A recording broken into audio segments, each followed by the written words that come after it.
Бірлік жасампаздық өрлеу. Биыл Қазақстан Халқы Ассамблеясының 33-ші сессиясы онлайн форматта өтті. Мемлекет басшысы азаматтық қоғамның осынау институты әсіресе Қазақстан халқының ынтымағы мен бірлігін қажет ететін жағдайларда аса маңызды екенін атап өтті.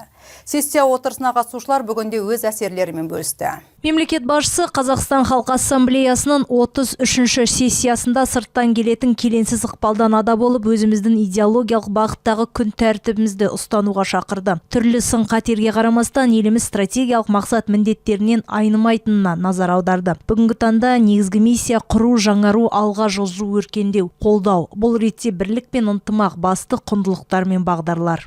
Кто находился, на этой сессии слушал. Осы сессияға қатысқан адамдар ондағы айтылған мәселені тыңдаған көпшілік қазір сөз емес, нақты іске көшетін кез екенін түсінуде. Егер де әр адам бірлік пен тұрақтылықты ұстанса, өз әрекетімен бұған қарама-қайшы жайттарға жол бермесе, біз осынау